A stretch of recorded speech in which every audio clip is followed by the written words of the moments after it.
Hi everyone, my name is REDRUP and you're listening to the It's Not a Phase podcast. On today's episode, I'm joined by Marshall Records publicist and also metal review and interview YouTuber Tristan Pratt. We cover how he got into a career in music publicity, how working with a label differs to working with an agency, his advice to those looking to get involved, when and why he started his YouTube channel, The Metal Tris, his love for collecting vinyl and loads more. Before we get started, let's cover off the boring stuff. If you enjoy this episode and would like to support the podcast, please consider subscribing, rating, and leaving a review wherever you're listening to this. We also have a Patreon where everyone gets access to each episode a week earlier than everyone else, a Discord community, and a merch store too. You can also follow and reach out to me on social media. All of the links can be found at itsnotaphase.co.uk. That's itsnotaphase.co.uk. And with all of that out of the way, let's jump right into this week's episode of It's Not a Phase. Hey everyone, thanks for tuning into this episode of It's Not a Phase, where I'm joined by Tristan Pratt, who works for Marshall Records as a publicist, and also is a bit of a reviewer, YouTuber, as the Metal Tris. How's it going, man? Ego. Yeah, good, man. Not too bad.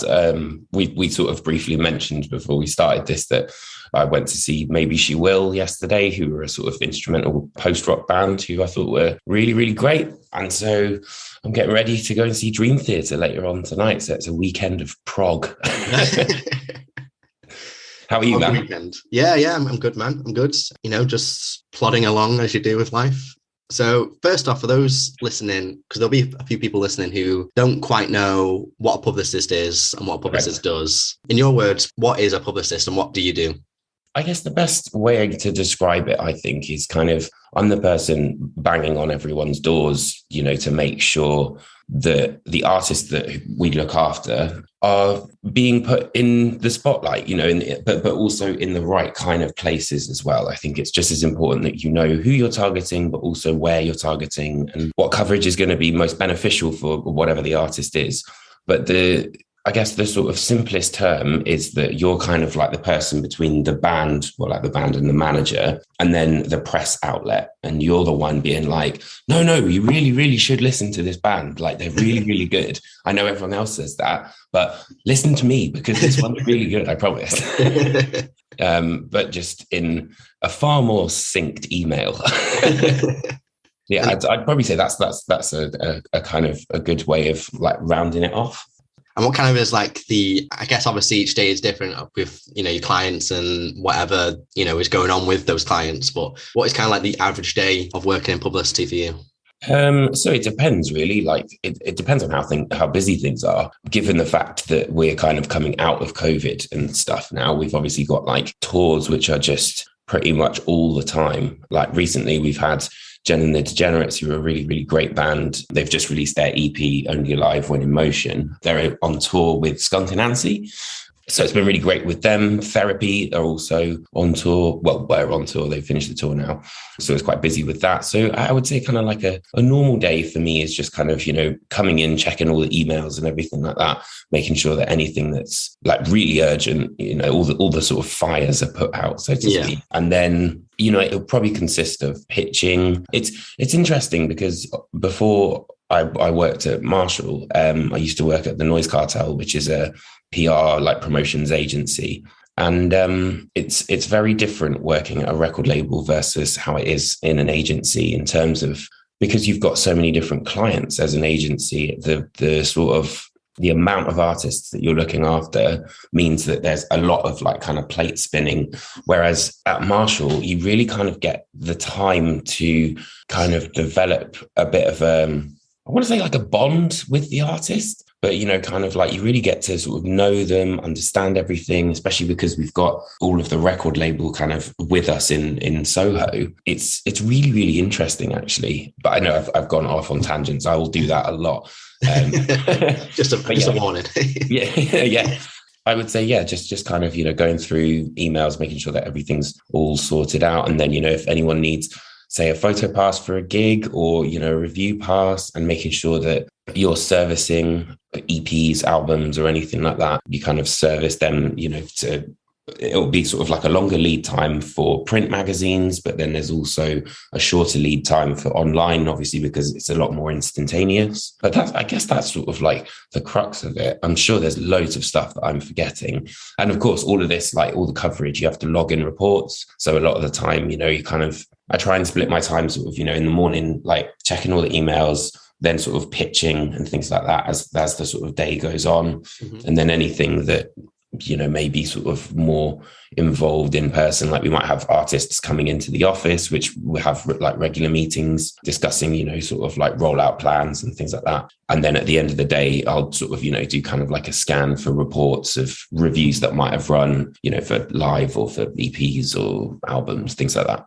So you kind of touched on a question I wanted to ask you with, obviously beforehand you were with the Noise Cartel, which was like an agency, and you had like different artists on different labels and stuff. Whereas now you're with Marshall, which is kind of like in-house within the label. And then before that, I believe you interned at Incendia Music. I did. Right? Yeah. That was really great. Lulu was really, really lovely and was really, really helpful. I think it was really great to kind of work with the artists that Incendia had. They've got quite a varied roster. It's kind of, I think it's quite prog based, to be fair. So that, for me was like a big... Up your street. Well, exactly. Yeah. That's my brand. So that was really cool. And Lulu was really, really helpful. And, kind of like, I sort of started off just kind of doing kind of admin sort of stuff. But then, the more I was kind of getting more confident with the role, I was able to, like maybe pitch to some of the smaller websites and things like that. So it's all about experience. But I interned at Noise Cartel as well for about 5 months, whilst I was finishing up my music business degree. Yeah, then afterwards, I got offered the job, which was like, a kid in a candy store, basically, because I've always loved Century Media. And for people who don't know, the Noise Cartel kind of handle Century Media, Sumerian Records, lots of individual artists as well. Trying to think off the top of my head now. It's been a couple of years. But so it is quite different. I do really enjoy, I have to say, more being on the record label side of things, because like I said, you really kind of like, you get to sort of fight for your artists even more, and you kind of see the big picture of everything. You're not necessarily just sort of coming in cold, so to speak. And, that's not to say that we didn't have, a great relationship when I was at the Noise Cartel, because, we had artists that we would work on multiple album campaigns with, but you don't quite see the same sort of 360 vision, I guess, of, what it entails to be like in a record label and things like that. So what is it that made you want to get into publicity in the first place? I think, to be fair, because I kind of, I still do my YouTube channel and things like that, where I just review albums and interview people like your fine self. But I think it's the fact that before that, I used to run, the Metalist, which was like a kind of small zine. And I've always really liked, one, recommending music to people, and two, I think kind of like fitting a puzzle together in terms of like where certain things might fit, if you know what I mean. So I kind of like thinking about artists and thinking, right, okay, so it also helps, if you know who your audience are, so you're like, right, okay, well, I reckon that person will like this. Yeah. So I'm going to, try and pitch that to them, or, something along those lines. But I just enjoy kind of, like trying to kind of fit. I see it as like a puzzle, basically. And I do find it really, really interesting. And there's a lot of, things that I've kind of learned that I didn't even know really were like jobs, especially when I did my music business degree. And that kind of, I think, helped sort of narrow my vision down into publicity. Yeah. Because I didn't really know what I wanted to do when I started the degree, but I was just like, well, I'll just do it and sort of hope for the best. And then the more, the kind of like later, further down the line, you kind of had to sort of zero in on what you would enjoy. And I also like, I like writing. I like, trying to kind of, I find that trying to describe sound is really like quite tricky sometimes. Yeah. I feel like one of the things I always try and do is kind of like, just say like, imagine if Slayer met, I don't know, like Cult of Luna in a pub or something like that. Do you know what I mean? And it gives you a bit more of an idea of what the band might sound like, rather than, kind of like the riffs are amazing. This is really good. Yeah. Yeah, exactly. So, I mean, you kind of touched on it anyway. Like, obviously, you do stuff alongside, being a publicist where, you do your YouTube reviews and interviews and, you had your time with your zine as well. Do you think knowing both sides of the relationship between a publicist and a journalist helps you with those two things respectively? Obviously, when you're doing your journalism stuff, but also when you've got your publicist hat on and you're pitching out to people. Yeah, absolutely. I think because you've been on that side of things, you know what people need and how quickly they might need it, or, what sort of, what situations you could prevent, rather than, because I always think prevention is better than cure. So if you can kind of foresee any, situations, then because you've had that experience as a journalist, like, your name's not on the list at the door or something like that, so you'd kind of double check a little bit more. But also, you know that people are very, very busy. Like, everyone is busy at the minute, especially over sort of, the last 2 years. I feel like people are kind of going back out and everyone's just kind of trying to re-acclimatize to, what's kind of going on. So I think it's important to understand, that there is the other side of the coin, but it kind of works both ways as well. I think, people have to have sympathy for publicists. Because it can be quite disheartening sometimes, when you're sort of pitching and it just feels like I'm pitching into the void, but then the same thing happens, people are busy, and a lot of the time it's never personal. It's just kind of like, and I do it all the time. Like, I'll get emails from publicists and I was like, oh shit, yeah, I meant to answer that. I completely forgot. And then if they give you a nudge, you're kind of like, oh yeah, of course, I'll answer that straight away now. But I think also the kind of multitasking nature of things, like when I was running the zine, definitely helped in sort of like the more plate spinning aspect of PR and kind of keeping an eye on lots of different things at the same time. And of course, kind of like managing a team, things like that, you pick up a lot of different skill sets that you wouldn't really have thought that you kind of had. And, after you kind of look back, you're like, oh, wow, actually, I've been able to accomplish like a hell of a lot of stuff. So for me, I think, in many ways, PR and journalists is just as codependent, really. So having a greater understanding of the two, I think is great, And when did you start the Metal, Tris? When did I start that? I think it was 2017. Yeah, I'm pretty sure it was 2017. It was March 2017 because it was the week we got engaged. That's why I remember it. So that must have been about 5 years. And I didn't, to be honest, I didn't really know what I was doing. I just thought, just winging it.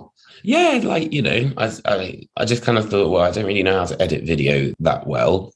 Laura, my wife, was great at, editing video and things like that. So she kind of showed me sort of like the basics, and then was kind of like, I kept on being like, how do I do this? And she was like, you can figure it out on your own. Like, you don't need to ask me. Yeah. And then just through sort of trial and error, I guess I kind of just figured out how to do it. And then I was quite fortunate because, obviously we had the Metalist, which was the zine I used to run with my best mate, Chris. So we kind of had a wealth of contacts of people, that we've kind of known throughout those years and things like that. So it wasn't kind of like trying to rebuild from scratch, which was definitely helpful. But it wasn't, sort of like an overnight thing, especially trying to figure out how like algorithms work and, all that sort of like the thumbnail stuff as well, because that's another thing. Like, I learned how to use Photoshop to make awful thumbnails,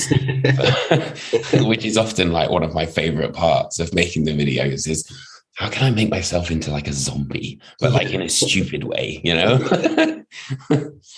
But yeah, so it's been going for quite some time, but I've been so like grateful for all the support from so many people, and I've met loads and loads of people, it's because I think because it's a visual format, people kind of like, I don't know, they sort of like remember you a bit more, if that makes sense. There's a face to put to what you're saying.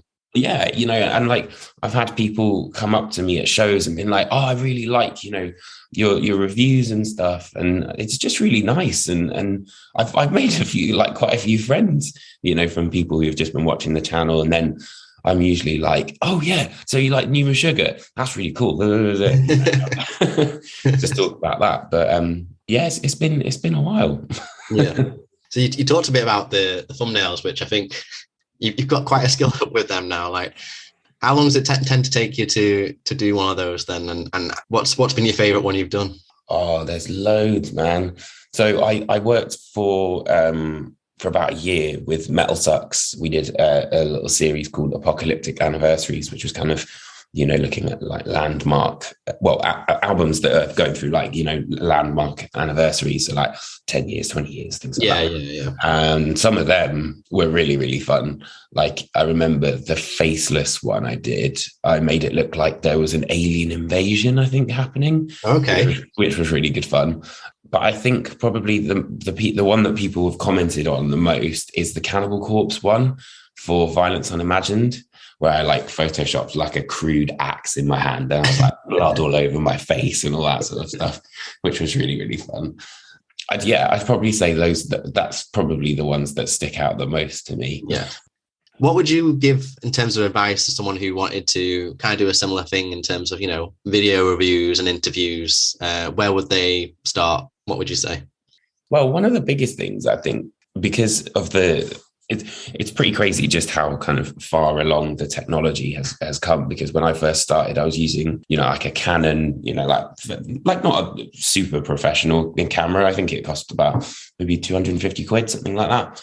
But now I film all my videos on my iPhone.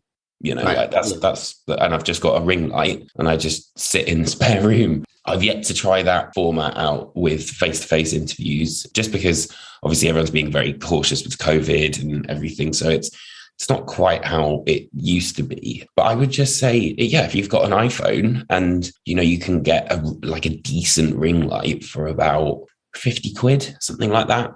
And the best advice I can say is just try it. It's really weird at first because you're like, I'm speaking to someone, but there's no one here. Yeah. and there have been some hilarious like outtakes, which I'm thinking of putting together like a reel of outtakes and like, just have like a sort of the worst, best bits basically.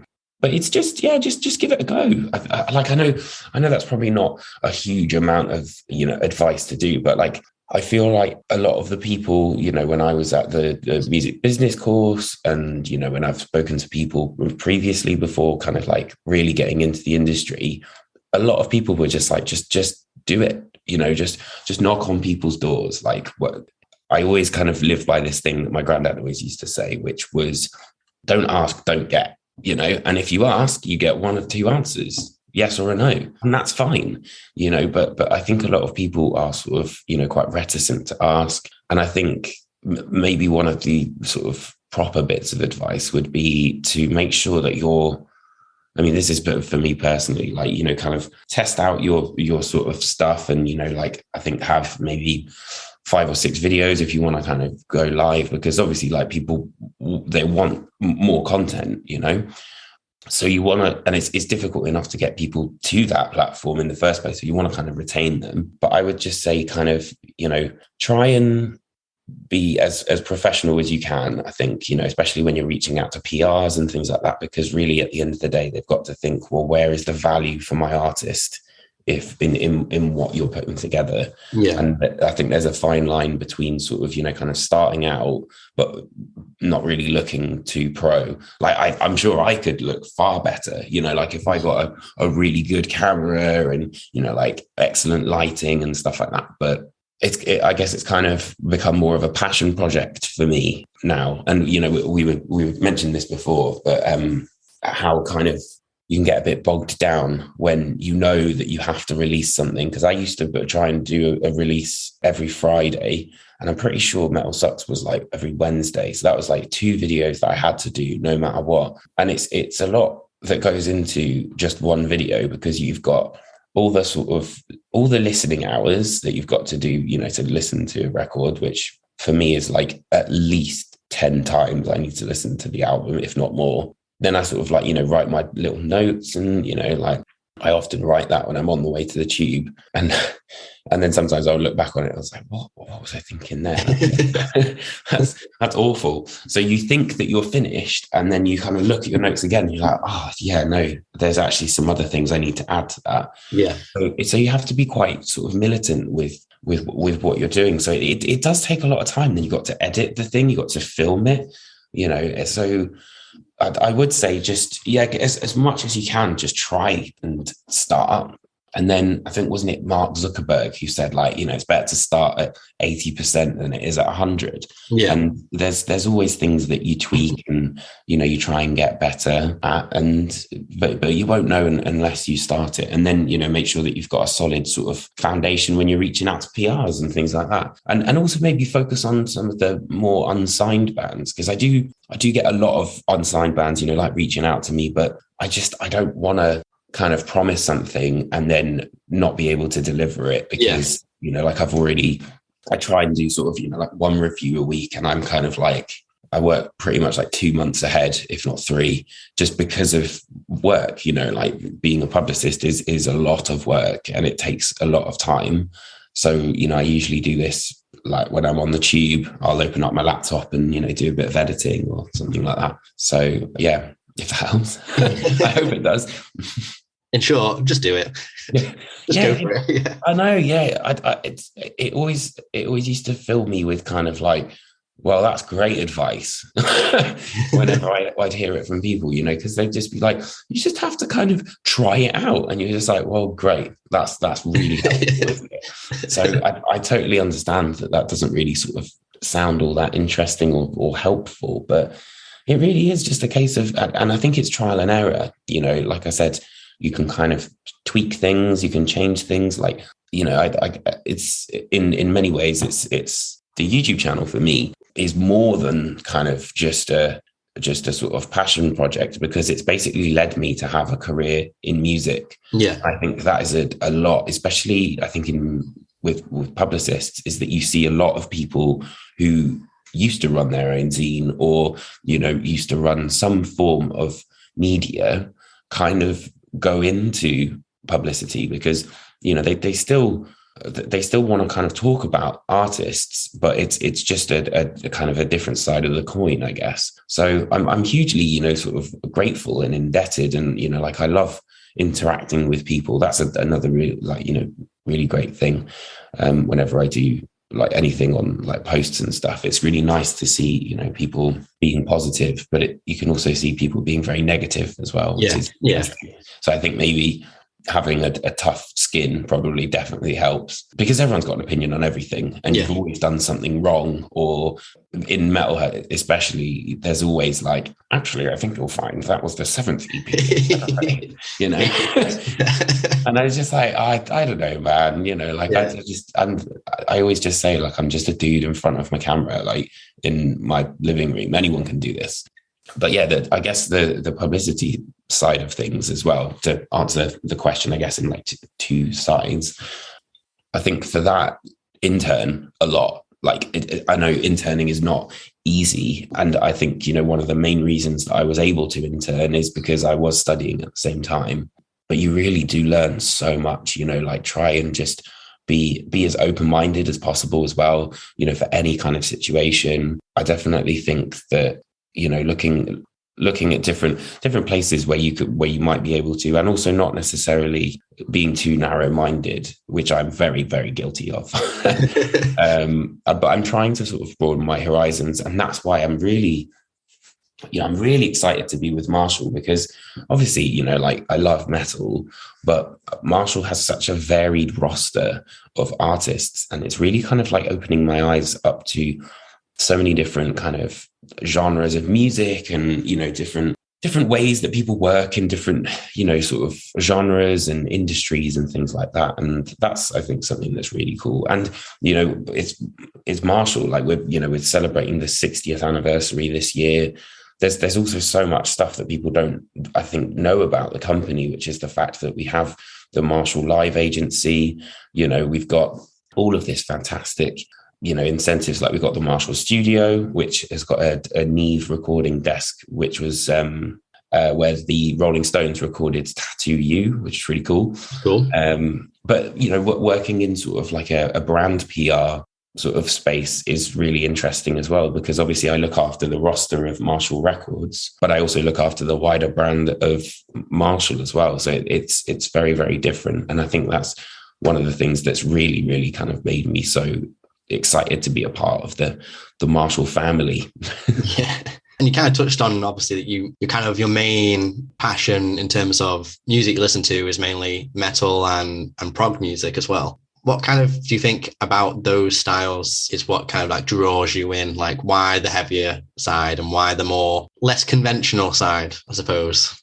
I think it's because I like albums and I like bands that are very sort of involved, and I think maybe my dad's to do with this actually, because he was like, typical 70s prog dad, like Pink Floyd, King Crimson, Yes, like all of the sort of classic, like Radiohead as well, which at the time I thought were the worst band ever. Now I love them. Yeah.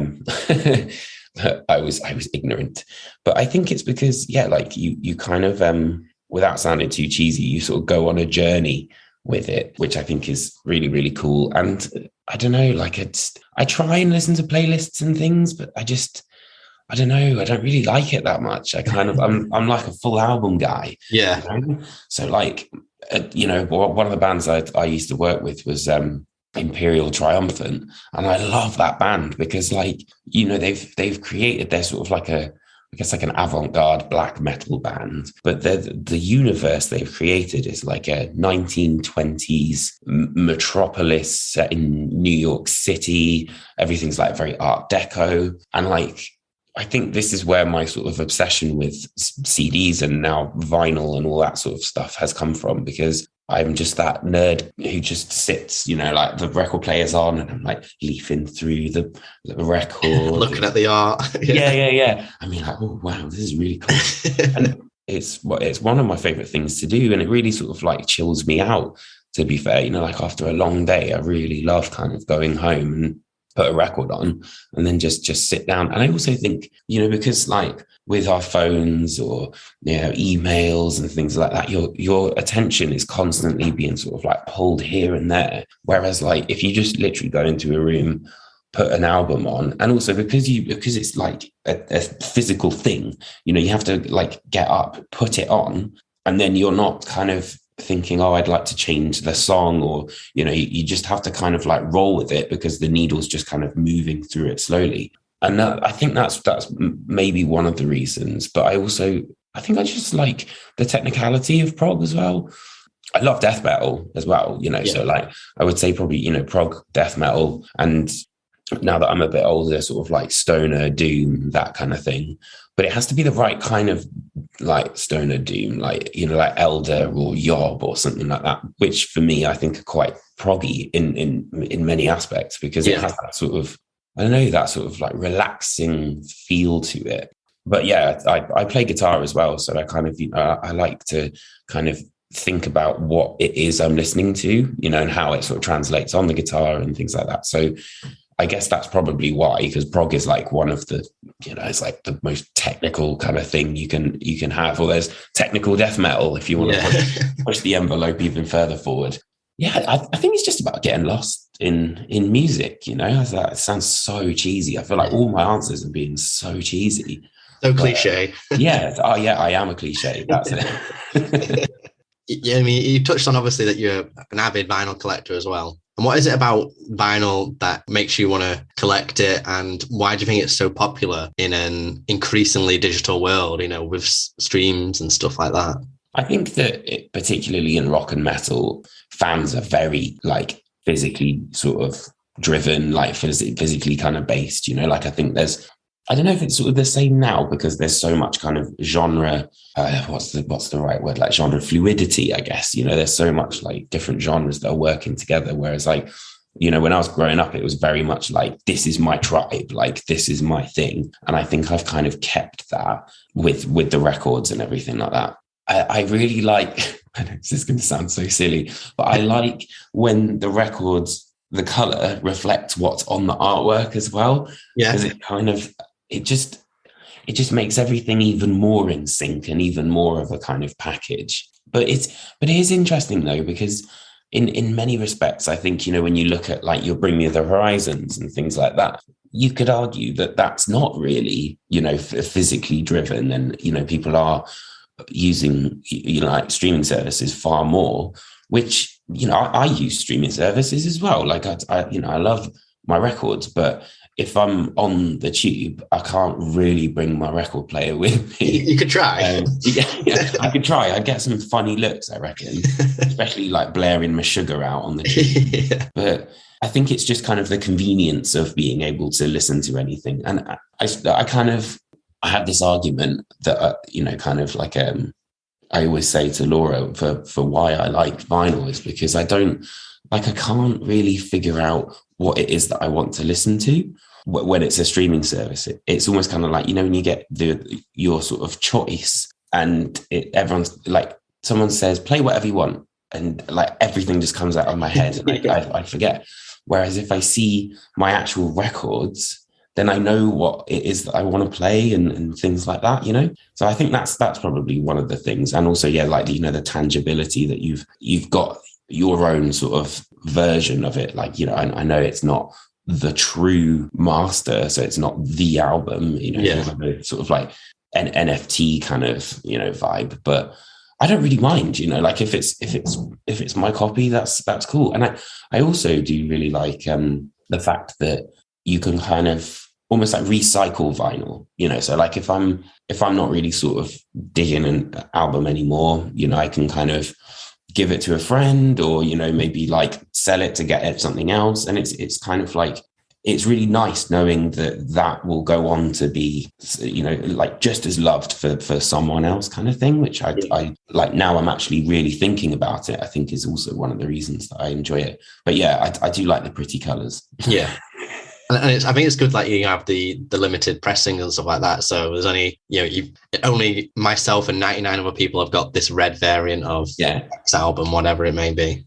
It's weird though, because like, so where sort of scarcity is sort of applied, I don't really sort of care about that. Like, if a record is kind of like, especially nowadays, I think, some labels will literally like press 10 different variants just for one album on pre-order. And it's always for me the one that sort of reflects what the album cover might be. So even if it's like the one that's kind of like as non, like as unlimited as possible, if that's kind of like the one I like, then I'll go for that. I don't really sort of, I don't know. It just doesn't really bother me that much. But chances are the one that is out of 100 or 200 is going to be the cool one with all the bells and whistles and all that sort of stuff. So I'll probably go for that. It's interesting with all of the colors, and there's I guess there's an argument where a lot of fans are like, these big labels making all these different colors and making people spend all this money just on variants and stuff. But like, if you want to do that, then why not? Like if you're happy, if that brings you happiness, having 25 copies of Opeth maybe, then cool. Why not? Do you? But yeah, I kind of probably go against my personality. And sometimes like the mock-up thing is always like sort of like a blessing and a curse, isn't it, for record labels? Because especially when it's sort of a bit more elaborate and it comes out slightly differently, there's always this, well, it doesn't look actually what that's not what I paid for. Yeah. And it's just like, well, okay, yeah, I get that. But like, you bought it for the music, right? Like that's first and foremost. So, but I've seen it, on Instagram. Like I follow so many people who are into vinyl. Like my Instagram is literally just vinyl. And then you get, people who were kind of like, oh, my pressing didn't come out like this. And, like, I'm going to boycott this. And it's kind of like, well, what are you buying it for the color or are you buying it for the music? And there's that sort of argument at the minute, which is kind of like people, I think, can get a bit lost in it sometimes. And I've been sort of victim to that, when you're kind of like, I'm about to buy something and then I'm like, why am I buying this? Do I genuinely like the music, or is it kind of like because it's like a bit of a funky color, or something like that? That's kind of what I think. But then I usually just succumb to it and buy it. But give into the pressure. yeah, give into my own pressure. So for everyone listening, like you mentioned a few before anyway, but what artists are you most excited about over at Marshall Records that people should be checking out? So Jen and the Degenerates, definitely. They are a really, really fantastic band. They've just released that EP, Only Alive When in Motion, and they are currently on tour with Skunk and Nancy. They're really kind of like making waves, so to speak. They're also going to be playing at the Great Escape in Brighton, which will be really cool. They've just announced their own autumn headline tour as well, which will be really great. And then Nova Twins, of course. Nova Twins are absolutely fantastic. I don't personally look after the Nova Twins. That's handled by Publicity, who I'm sure you are very familiar with. Lovely people. They handle the press and radio, TV, all that sort of stuff. But their new album, Supernova, is really, really fantastic. They literally just got announced yesterday to support Rage Against the Machine, which I think is going to be really, really interesting. That's huge. Yeah. So there's a fair amount of stuff that I'm probably not allowed to talk about just yet, but that's very exciting. And we've just signed Lawrence Jones, who is a really, really great classic rock sort of blues guitarist. So we're working with him, and I would probably say that's what I can say for now. The rest is a secret for now. For now. But to be fair, I'm sort of rehashing what I've said, but the roster over at Marshall is just fantastic. I really, really enjoy it. There's so much variety on display there, and I like the fact that Marshall really does have the artist in mind, with everything that they do. And because we kind of, we've got the Marshall studio, we've got the Marshall Live Agency, it can kind of almost be like a one-stop shop, like depending on what the artist wants and, everything like that. Yeah, that's, I think, Kid Bookie as well. Kid Bookie is really, really great. I'm just thinking if I'm allowed to sort of say anything, but let's just say Kid Bookie is a great artist. Okay. Err on the side of caution for that one. Yeah, just in case. Well, before I let you go, is there anything else you want to say? Any final words? Anything you want to plug? Well, I guess not really, to be fair. Like, if you want to, check out my YouTube channel, then, it's literally just the Metal Tris on YouTube. I'm also on Instagram and Twitter. I'm crap at Facebook. I try like once every 6 months to post something. And, if you ever, kind of just want to talk about metal, or, just kind of want to sort of hang out, then I'm always open, to chatting in the comments and all that sort of stuff. And, obviously make sure to check out Marshall Records, the roster of all these amazing artists that we work with. We've also got some great things happening for the 60th anniversary.